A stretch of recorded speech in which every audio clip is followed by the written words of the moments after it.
और खबर तफसील से मुंबई में वज़ीर दाखिला अमित शाह ने अवामी रैली से खिताब किया। उन्होंने जम्मू कश्मीर से दफा 370 की मनसूखी पर रोशनी डाली। इस ज़मन में अमित शाह ने कांग्रेस को सख्त तनकीद का निशाना बनाया। उन्होंने कहा कि जम्मू कश्मीर से दफा 370 का हटाना ही बीजेपी के लिए सियासी मुद्दा नहीं है, बल्कि कश्मीर मसला हमारे लिए हुब्बुल वतनी की अलामत है। वहीं दूसरी तरफ अमित शाह ने पीओके के ताल्लुक से अनजानी जवाहरलाल नेहरू पर भी निशाना साधा। उन्होंने कहा कि अगर बेवक्त जंग बंदी न की जाती तो आज पाक मकबूजा कश्मीर का मसला ही न होता। कांग्रेस के नेता गुलाम नबी आजाद ने पूछा कि कश्मीर आज भी भारत का हिस्सा है। आप ऐसा कैसे कह सकते हो कि धारा 370 हटने से ही भारत और कश्मीर हमेशा के लिए जुड़ेंगे। मैं आप सबको बताना चाहता हूं, भारत का कोई भी नागरिक, चाहे कश्मीर का हो, कन्याकुमारी का हो, बिहार का हो, गुजरात का हो, बंगाल का हो, कर्नाटक का हो, सब कहते थे कि कश्मीर भारत का अभिन्न अंग है। मुझे बताइए, मुंबई वालों कहते थे या नहीं कहते थे? जरा जोर से बोलो, कहते थे या नहीं कहते थे? मैं पूछना चाहता हूं, क्यों कहते थे भाई? हमने कभी नहीं कहा कि महाराष्ट्र भारत का अभिन्न अंग है, गुजरात भारत का अभिन्न अंग है, कर्नाटक भारत का अभिन्न अंग है, बंगाल भारत का अभिन्न अंग है। कभी बोलना नहीं पड़ता था। कश्मीर के लिए बोलना पड़ता था क्योंकि धारा 370 बाधा बनकर खड़ी थी, बाधा बनकर खड़ी थी। हर भारतीय जानता था कि जब तक धारा 370 है, कश्मीर कभी भारत का अभिन्न अंग नहीं हो सकता। कश्मीर में से 370 को हटाना भारतीय जनता पार्टी के लिए राजनीतिक मुद्दा नहीं है। भारत मां को एक और अखंड बनाने का संकल्प है जो मोदी जी ने समाप्त किया है। आपको इसमें राजनीति दिखाई पड़ती है, हमको इसमें देशभक्ति दिखाई पड़ती है। मित्रों, ये पाक ऑक्यूपाई कश्मीर का अस्तित्व ही न होता अगर असमय युद्ध विराम न किया होता। वो युद्ध विराम किया, उसी के कारण आज पाक ऑक्यूपाई कश्मीर का मसला खड़ा है। और प्रधानमंत्री जवाहरलाल नेहरू की ये भूल के कारण आज पाक ऑक्यूपाई कश्मीर का मसला खड़ा हुआ है। वादी कश्मीर के कई इलाकों में आज भी दफा 144 नाफिज है, ताहम कई इलाकों से बंदिशों को पूरी तरह से हटा दिया गया है। सड़कों पर से आज भी पब्लिक ट्रांसपोर्ट गायब है, मगर प्राइवेट गाड़ियों की नकल हमल सड़कों पर देखी जा रही है। श्रीनगर में दुकानें और दीगर कारोबारी इदारे बंद हैं, ताहम पटरियों पर रेडी वाले अपना काम कर रहे हैं। खासकर संडे मार्केट में काफ़ी भीड़ देखी जा रही है।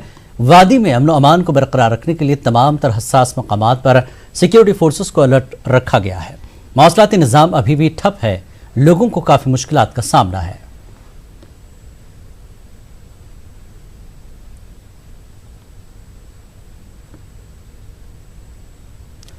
अमेरिका पहुंचने के चंद घंटों के अंदर अंदर वज़ीर आज़म नरेंद्र मोदी से कश्मीरी पंडितों के एक वफ्द ने कल मुलाकात की थी। वफ्द ने जम्मू कश्मीर को खुसूसी दर्जा देने से मुताल्लिक़ दफ़ा 370 का खात्मा करने और रियासत को 2 मरकज़ के ज़ेर इंतज़ाम इलाकों में तकसीम करने के इक़दामात की हिमायत की। वज़ीर आज़म के दफ्तर ने ट्वीट करके कहा, ह्यूस्टन में कश्मीरी पंडित बिरादरी के एक वफ्द ने वज़ीर आज़म से मुलाकात की। कश्मीरी पंडितों ने भारत की तरक्की और हर हिंदुस्तानी को बाइख्तियार बनाने के लिए उठाए जा रहे इक़दामात की भी हिमायत की। उन्होंने पीएम मोदी को एक मेमोरेंडम भी पेश किया और पीएम मोदी से अपील की कि MHA के तहत कश्मीरी पंडित बिरादरी के लिए एक एडवाइजरी काउंसिल कायम की जाए, जिसका ये फ़ायदा होगा कि कश्मीर में पंडितों को वापस बसाने में मदद होगी।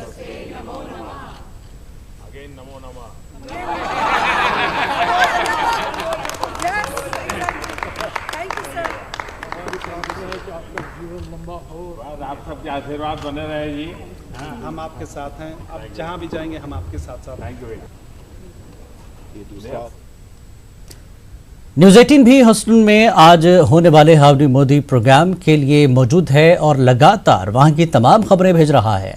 NRG स्टेडियम में होने वाले इस प्रोग्राम के मुंतज़मीन से एग्जीक्यूटिव एडिटर भूपेंद्र चौबे ने बात की। आइए सुनते हैं। ऑर्गेनाइज करने में करीबन कितना टाइम लगा होगा? देखिए, ये शॉर्टेस्ट स्पैन में ऑर्गेनाइज किया गया है।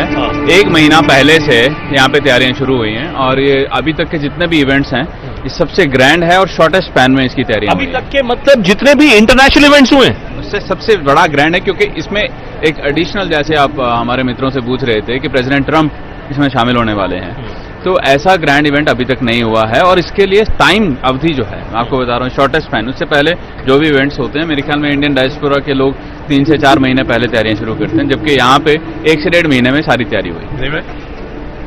पिछले अगस्त से अभी कितने 6 हफ्ते हुए हैं जब से ये प्रोग्राम की पूरी तैयारी शुरू हुई, पूरी कम्युनिटी इसमें लगी है। हम लोग अपने काम धंधे से, बिजनेस से या जॉब से पीपल टाइम ऑफ लेके आ रहे हैं and they are giving their full energy, people all across. मैं तो सोचता था कि वीकेंड पे अमेरिकन हमेशा छुट्टी मनाने में विश्वास रखते हैं कि बीच में गए इधर उधर गए, ये क्या, ये कौन सा वीकेंड मनाया जा रहा है ये बताइए। एज यू नो प्रधानमंत्री नरेंद्र मोदी जी इतने लोकप्रिय है डायस्पोरा के अंदर कि उसकी कोई हद नहीं है और उसके कारण सब लोगों में इतनी ऊर्जा आई है, इतना जोश भरा है कि इसको पूर्ण सफलता की चोटी पे ले जाना चाहते हैं। वज़ीर-ए-आज़म मोदी आज हिंदुस्तानी नजाद लोगों को खिताब करने वाले हैं। इस प्रोग्राम को लेकर लोगों में काफी जोश देखा जा रहा है। देखिए ये रिपोर्ट।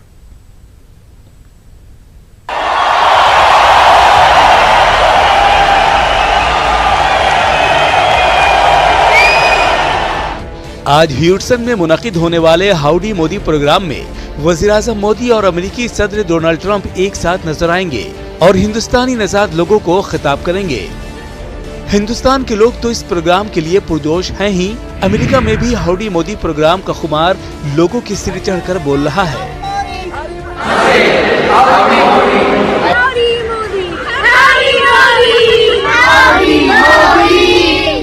इस प्रोग्राम को लेकर अमेरिका की पहली हिंदू मेंबर पार्लियामेंट तुलसी गबार्ड ने एक वीडियो मैसेज जारी कर वज़ीर-ए-आज़म मोदी का खैर मकदम किया।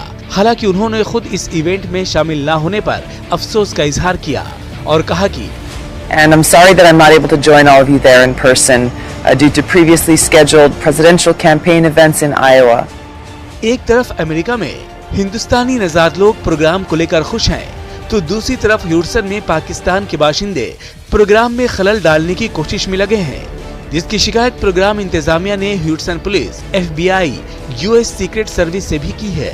इधर इस पर मुल्क में सियासत भी जोरों पर है। कांग्रेस नेता राहुल गांधी ने ट्वीट कर हाउडी मोदी प्रोग्राम के लिए PM पर निशाना साधा और कहा कि 1.4 लाख करोड़ रुपए के साथ ह्यूस्टन इवेंट दुनिया का सबसे महंगा इवेंट है, लेकिन कोई भी इवेंट उस माशी बहरान को छुपा नहीं सकता जिसमें हाउडी मोदी ने हिंदुस्तान को डाल दिया है। मुखालिफत और सियासत के बीच एक बात तो साफ है कि दुनिया के 2 बड़े जमहूरी मुल्कों के लीडर आज हाउडी मोदी प्रोग्राम को खिताब करेंगे, जो तारीखी होगा। Bureau report, news 18 network. RJD leader Manoj Jha ने पीएम मोदी के अमेरिकी दौरे पर बयान दिया है। उन्होंने कहा कि पीएम मोदी जब मुल्क वापस आए तो मुल्क की माशी हालत का जायजा लें और पीएम मोदी खुद मामले की निगरानी करें। हो सके तो साबिक वज़ीर-ए-आज़म मनमोहन सिंह से भी मशवरा करें। प्रधानमंत्री हैं, भारत के सारे संसाधन हैं उनके पास।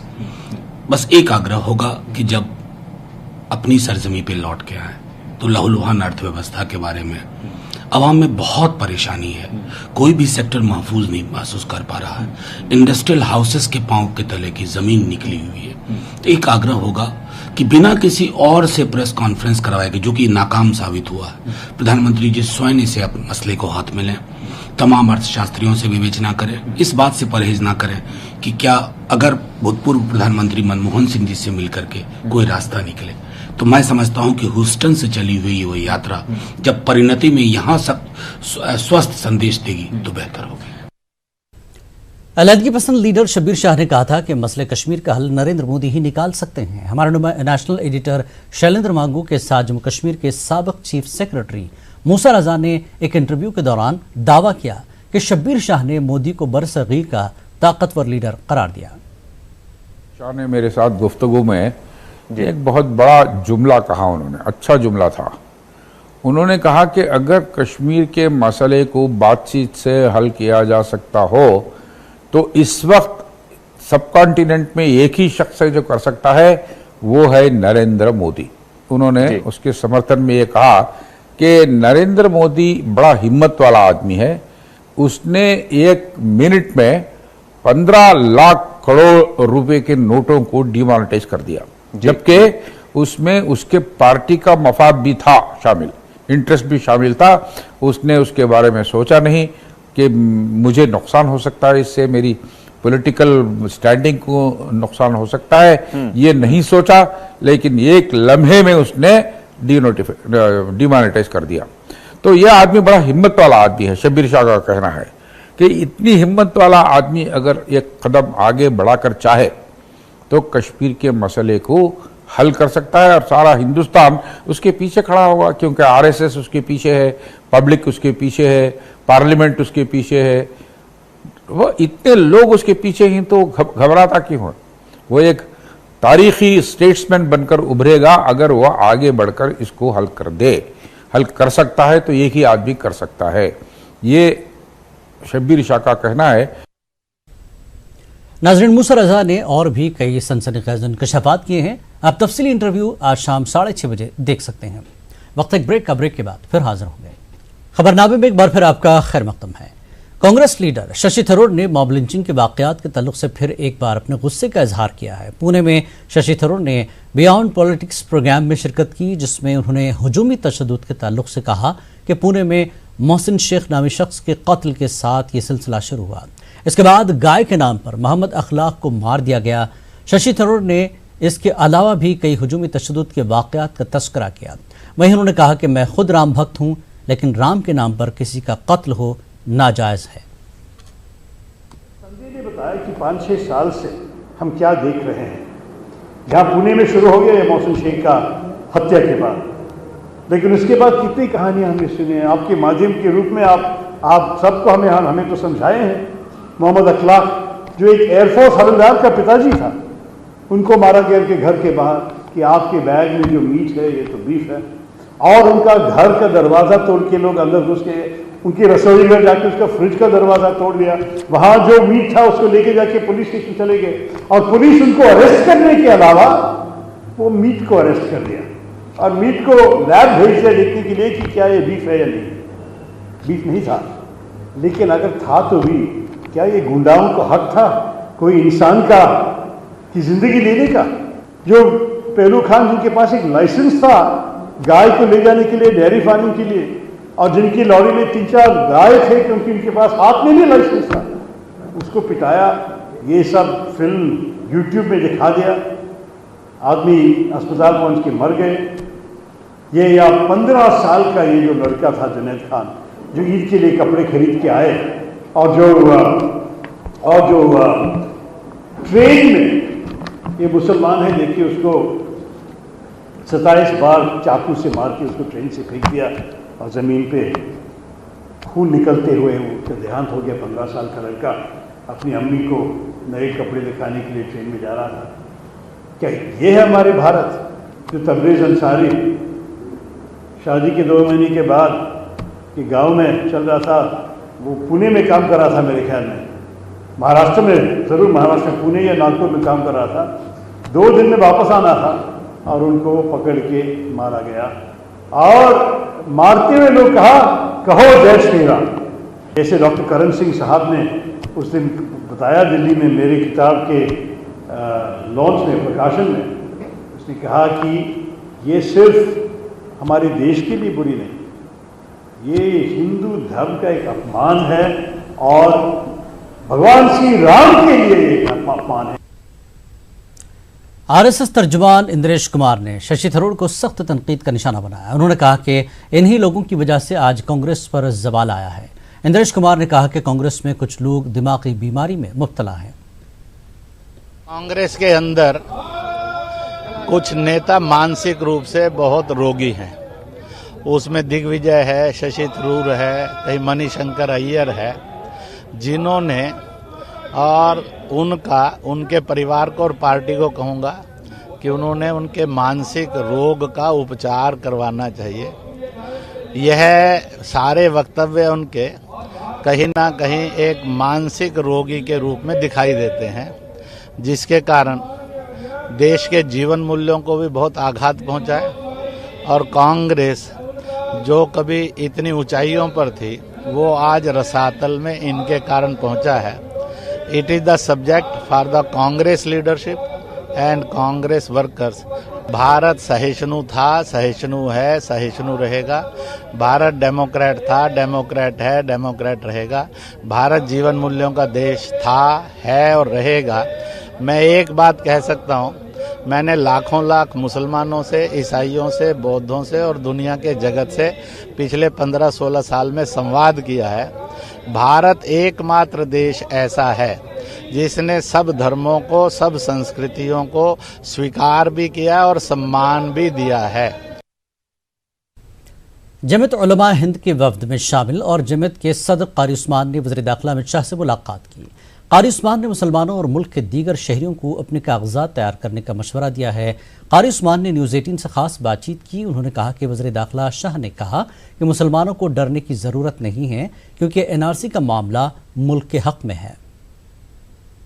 मंत्री अमित शाह से कल जमीयत के एक डेलीगेशन ने मुलाकात की थी जिसमें जमीयत के सदर कारी उस्मान साहब भी मौजूद थे। कारी साहब, कल आपने जो अमित शाह हैं उनसे क्या कहा और किस तरह की तशवीश का इजहार किया है? आपको मालूम है कि अभी 12 सितंबर में जो हमारी ऑल इंडिया मजलिस मुंतज़मा का इजलास हुआ था जिसमें 2000 से ज़्यादा लोग शरीक थे, तो उस मौके पर जो हमने रेजोल्यूशन पास किए थे, तजावीज़ मुख्तलिफ इश्यूज़ से मुताल्लिक़ थे वो, तो वही सब हम उनको देने के लिए गए थे और इस सिलसिले में कुछ ज़ुबानी बातचीत भी, कुछ वजाहतें भी, और कोई अलग से मेमोरेंडम नहीं था, यही सब चीज़ें थी। जो ख़ास बात थी, आप लोगों ने NRC का मसला ख़ास तौर से उठाया था, तो उस पर क्या बातचीत हुई? उन्होंने ये कहा कि भाई NRC जो आसाम के अंदर सूरत हाल है और जो लोग रह गए हैं उसमें, उनके लिए हुकूमत सहूलत पैदा कर रही है, ताकि अगर कोई वकील का पैसा नहीं मुहैया कर सकता तो हुकूमत को हुक्म दिया गया कि वो पैसा वसूल करेंगे। जो देहातों में गरीब लोग हैं वो अपील भी नहीं कर पा रहे हैं, उनकी मदद करने के लिए भी हमने अफराद तय कर दिए हैं और 200 जगह पर हमने ट्रिब्यूनल बनाए हैं, हर थाने के अंदर 10-10 बनाए हैं। वहाँ की बात, फिर यहाँ की बात आई कि पूरे मुल्क के अंदर, तो उनका ये तो कोई ऐसी चीज़ नहीं है, हर मुल्क के अंदर अपना सिटी यानी शहरी के सबूत के लिए और लोग कोशिश करते हैं। उन्होंने कहा कि मुस्लिम मुल्कों में भी है और जगह भी है, तो अगर ऐसी कोई चीज़ हम अपने यहाँ ला रहे हैं तो इसको कोई खौफ की बात, को उसकी बात नहीं होनी चाहिए। जिस तरह से उन्होंने कहा कि पूरे मुल्क में वो NRC करना चाहते हैं या NPR करना चाहते हैं, अब क्या आप लोग उसके लिए तैयार हैं, क्या काम करेंगे? हमने तो अपनी मुंतज़मा के अंदर वजाहत करके बात कही लोगों से कि आप मरहलवार चीज़ें हैं, आप अपने अपने सबूत, अपने का पैन कार्ड हो या आधार कार्ड है या पासपोर्ट है, जो भी है आप उसको रखिए, तैयार रखिए। हर जगह हर शख्स रखना चाहिए, चाहे NRC हो या ना हो, तो रहनी चाहिए शहरियत के सबूत के लिए। तो वही बात है कि भाई इसमें जो यहाँ का है उसे डरने की क्या ज़रूरत है।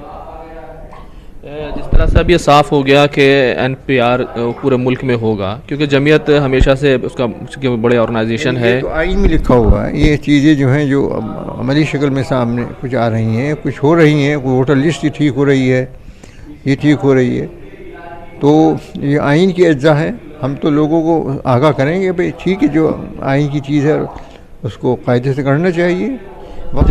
जो आम मुसलमान हैं या दूसरे मुल्क के शहरी हैं, उनसे क्या कहेंगे, क्योंकि अब ये सारी चीज़ें होने वाली? हमने तो ये बात बार बार कही है, वाज़ेह तौर पर कह दी है कि भाई आप अपने कागजात को दुरुस्त रखिए और आप यहाँ के रहने वाले हैं, शहरी हैं, तो वो चीज़ें आप जब ज़रूरत पेश आएगी तो काम देंगी।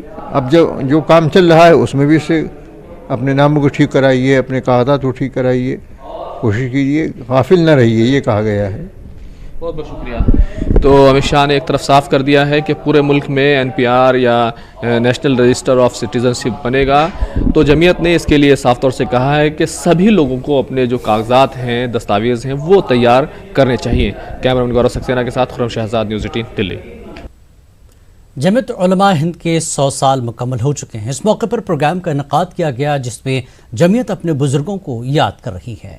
वाज़िर के मौलाना अब्दुल बारी फिरंगी महली और अहमद सईद दहलवी की याद में दिल्ली में एक सेमिनार का इनेकाद किया गया। सेमिनार में इन शख्सियात के हवाले से मकालात पेश किए गए। साहब दहलवी रहमतुल्लाह अलैह, जिनको सहमानुल हिंद कहा जाता है, ये सबसे पहले सदर हुए हैं जमीयत उलमा हिंद के। मुफ्ती किफ़ायतुल्लाह साहब रहमतुल्लाह अलैह, मुफ्ती आज़म, उनके ज़माने में वो जनरल सेक्रेटरी रहे और उस वक्त में जमीयत कायम हुई थी। वहाँ अब्दुल बारी फरंगी रहमतुल्लाह अलैह वह के बानियों में शुमार होते हैं उनकी कोशिशों से, और उसके सदर मुफ्ती तो उस वक्त में बहुत ही यानी खस्ता हाली थी, वसाइल भी नहीं थे, अफराद भी नहीं थे। तो ख़ुद ही वह कि मुफ्ती किफ़ायतुल्लाह साहब रहमतुल्लाह अलैह लिखते थे, मौलाना अहमद सईद साहब रहमतुल्लाह अलैह उन चीज़ों को डाखाने पोश करने जाते थे। इस तरह की सूरत हाल थी। उनकी शख्सियत मुल्क के लिए बहुत अहम शख्सियात में है। मुल्क की आज़ादी से पहले आज़ादी की लड़ाई में उनका किरदार, 8 मरतबा वो जेल गए, यानी तकरीबन 15 साल उन्होंने मुल्क की आज़ादी की खातिर जेल काटी। और इस्लाम के भी बहुत बड़े आलिम थे। जमीयत उलमा के तकरीबन 20 साल नाज़िम उम्मी जनरल सेक्रेटरी रहे। आमतौर पर मुसलमानों के मोहल्ले में सफाई का फुकदान होता है। पटना में कुरान व सेहत के नाम से मुनक्कदा प्रोग्राम से खिताब करते हुए डॉक्टर मोहम्मद अब्दुल हई ने कहा कि पूरी दुनिया कुरान पर रिसर्च करके एक मुनफरद माशरा कायम करने की मुहिम में लगी है और मुस्लिम समाज को कुरान समझ में नहीं आता है। डॉक्टर मोहम्मद अब्दुल हई ने कुरानी तालीमात की रोशनी में सफाई पर खास तवज्जो देने की अपील की है। अल अदल नामी तंजीम के ज़ेर एहतमाम मुनक्कद प्रोग्राम में तंजीम के सेक्रेटरी डॉक्टर मौलाना मोहम्मद मिसबाउद्दीन ने कहा कि अल अदल मुस्लिम इलाकों में सेहत के मुताल्लिक बेदारी मुहिम चलाएगी ताकि गंदगी का खात्मा हो और कुरान की तालीम के मुताबिक एक सेहतमंद समाज की तश्कील अमल में आ सके।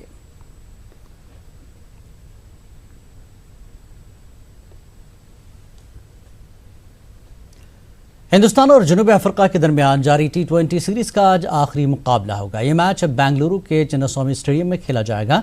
दोनों टीमों ने इस मुकाबले के लिए काफ़ी मेहनत की है। सीरीज की अगर बात करें तो पहला मैच बिना किसी नतीजे के बारिश के नाम हुआ था, जबकि दूसरा मुकाबला टीम इंडिया ने 7 विकेट से जीत लिया था। सीरीज में टीम इंडिया के पास 1-0 की लीड है। टीम इंडिया आज के मुकाबले को जीतकर सीरीज पर कब्जा करना चाहेगी। वहीं अफ्रीका की टीम आज का मैच जीतकर सीरीज में बराबरी पर आने की कोशिश करेगी। यमन में मुतारिक हूसी बागियों ने सऊदी सरजमीन पर तमाम हमले रोकने का ऐलान किया है। यमन में जंग के खात्मे की गर्ज से ये ऐलान किया गया।